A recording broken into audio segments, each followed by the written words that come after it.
Dulu kami hobi berdebat ya. Kalau nggak ada lawan debat hari ini kayaknya nggak seru gitu. Kita cari di mana-mana, nongkrong di mana, ngafe di mana. Ya, dulu rasanya debat itu kayaknya berilmu. Ternyata berdebat itu bukan berilmu, tapi berkesombongan. Nggak ada bahasa Indonesia begitu ya. Malah ngerasanya belagu. Nambah bacaan, nambah sombong. Jadi kalau ngomong di dalam kitab ini halaman sekian, Syekh Fulan berkalam, waduh kayaknya girang mah tuh. Terus kalau teman kita sok-sokan, ya, dulu ada orang ngomong gini di depan saya, Ghazali itu memundurkan umat Islam. Kita gregetan orang ngomong begitu ya. Saya cukup nanya satu pertanyaan aja, bro, kamu pernah baca buku Ghazali nggak? Oh iya. Saya tanya kedua, bahasa Arab atau bahasa Indonesia? Langsung dia malu. Bahasa Indonesia, terjemahan ya. Ya sudah, ente gak usah debat-debatan. Dulu gayanya begitu, sombong nggak tuh? Sombong. Maka orang debat itu walaupun benar sombong. Jadi debat yang dibolehkan cuma satu hal darurat. Kalau ada ulama kita nasibnya berbahaya, baru boleh debat. Itu pandangan Imam Baqillani, murid daripada Imam Ibnu Mujahid. Ibnu Mujahid murid dari Imam Asy'ari. Imam Baqillani ditanya, kenapa kamu buat majelis ilmu yang isinya berdebat? Apa kata beliau?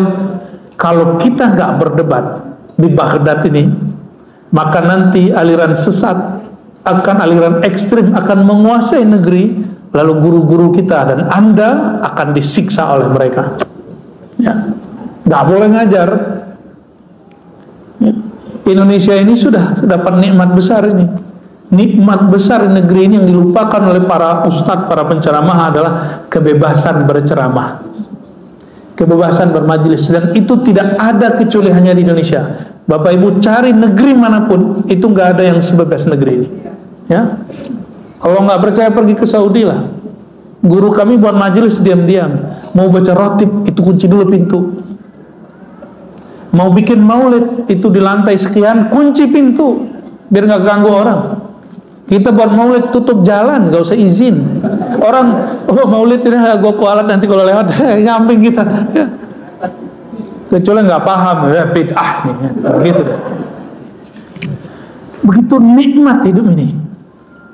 Karena nikmat ini luar biasa, karena kita tiap hari dapat, kita lupa kalau ini nikmat. Dan kapan orang sadar ini nikmat? Inda faqdiha, kalau nikmat ini dicabut lagi. Ya, jangan sampai nikmat ini maka syukuri. Ini kalau ada para ustadz, para dai, ayo kita syukuri nikmat ini. Kalau ingin mengkritisi siapapun, golongan lain, partai lain, capres lain, presiden, menteri, lakukan dengan wasiah bil haq dan wasiah bis sabar. Dua itu aja. Sabar dong, ya, jangan main gebrak-gebrak meja lah ya. Santai aja, relax aja. Allah itu ngurus alam ini betul-betul sangat sabar. Masa kita nggak mau sabar, mau jadi khalifah di muka bumi? Kembali ke riwayat ini. Berdebat itu salah satu yang tidak dianjurkan dalam perjalanan orang mencari ilmu. Kapan boleh debat? Kalau darurat. Ya. Bismillahirrahmanirrahim. An Nabi Umamah radhiyallahu taala anhu qala Rasulullah sallallahu alaihi wasallam, man tarakal mira'a, siapa yang meninggalkan berdebat, baik berdebat offline ataupun online sama, berdebat di Facebook, berdebat di WA sama, hukumnya sama. Man tarakal mira, siapa yang meninggalkan berdebat. 2019 orang debat 0102, sekarang bingung calonnya 3. Dan banyak yang live dari grup ya, cuma karena beda nol ya. Apalagi dalam urusan agama ya. Bapak Ibu, kalau posting kajian guru-guru yang ahlu sunnah membuat ibu berdebat dengan orang, bapak berdebat dengan orang lain, hentikan memosting, nggak usah posting ya cukup kita nikmati sendiri. Tapi kalau grupnya grup pribadi, grup keluarga, silakan ya, bisa kita atasi. Man tarkal mira, siapa yang meninggalkan kesempatan untuk berdebat, wa huwa mubtilun, padahal dia sanggup untuk mengalahkan lawan debatnya, bunya lahu baitun fi rabdil jannah, maka dibangunkan baginya istana di selasar-selasar surga, ya, bukan selasar juga ya, sebelum, jadi kalau ada kebun, nah sebelum sampai ke tengahnya itulah, ya pinggir-pinggir ya, pinggir surga. Sekarang orang pengen buat rumah di pinggir sungai kan, dikasih pakai bahasa Inggris jadi keren ya, riverside, riverside, namanya ngeri kali, tahu-tahu samping kali.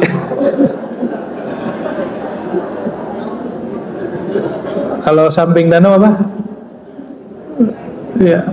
Ya begitu gitulah ya, karena mainan marketing.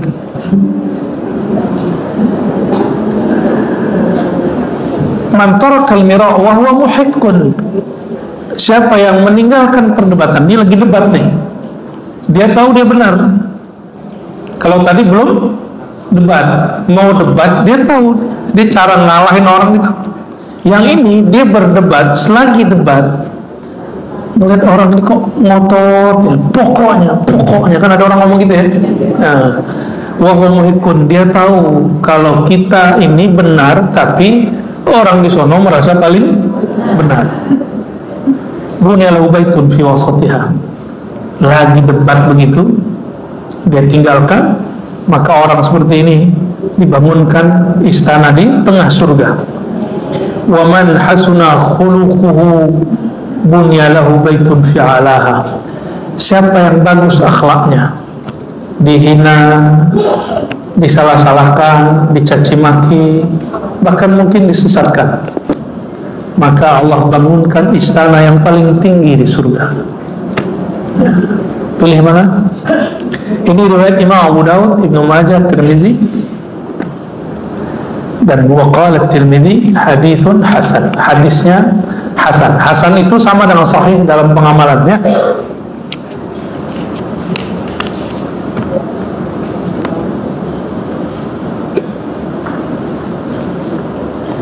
Lalu di ujung hadis yang lain, Nabi kemudian mengatakan, "Dzarul mira'a," tinggalkan berjidal, berbantah-bantahan dalam bab apa saja.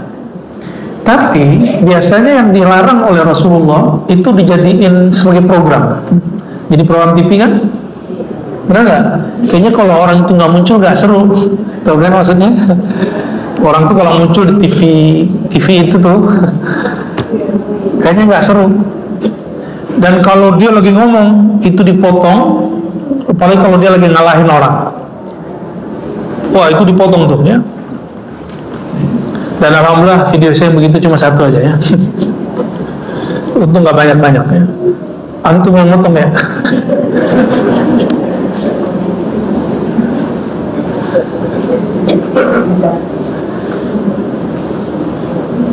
Fa inna awwala ma nahani, ini di ujung hadisnya, sesungguhnya setelah bab tauhid,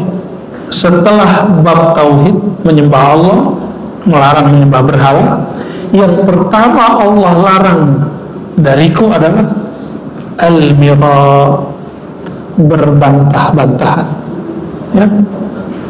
Tapi orang hari ini ngajar tauhid sembari bantah orang, benar nggak? Makanya kita nggak terima ya. Mau nyalahin ziarah kubur, mau nyalahin tawasul, tapi pakai bantah-bantahan ya. Dan perhatikan dulu hadis ini.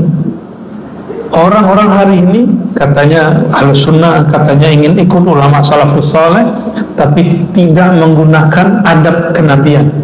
Sayyidus salaf, penghulunya salaf Nabi Muhammad SAW. Dan beliau mengatakan, orang yang meninggalkan debat, bahkan orang yang berakhlak baik, yang bertutur kata baik, bunyalahu baitan fi'al jannah. Allah ciptakan bagi dia istana di surga yang paling tinggi, dan istana juga paling tinggi.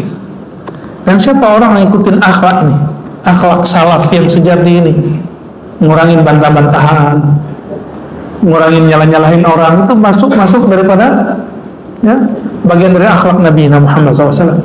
Seandainya Nabi masuk Mekah, masuk Madinah, nyalah-nyalahin, kira-kira umat Islam sebanyak ini nggak sekarang? Ya mungkin. Maka siapa yang berdakwah yang suka mencari kesalahan, kurangi. Ya. Termasuk mau di Ahlus Sunnah, kita nggak usah juga cari-cari kesalahan Wahabi. Ya. Kecuali kita sedang disalahin dia, baru kita bantah. Membantahnya pun sebatas untuk menguatkan jamaah yang Ahlus Sunnah, bukan untuk merasa benar di hadapan orang lain. Ya. Jadi kalau nanti lihat ada perdebatan aswaja Wahabi, gak usah hadir ya. Ya, karena melihat seperti itu, kita pasti sudah fanatis duluan, pasti aswaja yang kita terima. Walaupun kadang-kadang ada kalimat kebenaran di kalangan Wahabi, dan sebaliknya mereka kalau mau Wahabi juga begitu. Jadi kurang-kurangi majelis debat. Kapan boleh debat? Kalau darurat, ya. Barangkali itu Ustaz Karnali Syazili, ya, namanya ngeri kali, ada Imam Syazili. Semoga mukaddimah ini masih mukaddimah, ya. Mungkin mukaddimahnya masih ada 1 pertemuan atau 2 pertemuan lagi. Kesimpulannya sederhana sebelum tanya jawab, bahwa masuk surga itu udah, taman surga itu tidak hanya zikir, taman surga itu juga majelis ilmu. Ya. Semudah berangkat, seindah sehappy pagi ini berangkat ngaji, insya Allah sehappy itulah masuk surga. Insya Allah. Ya. Wallahu ta'ala a'lam bis-shawab.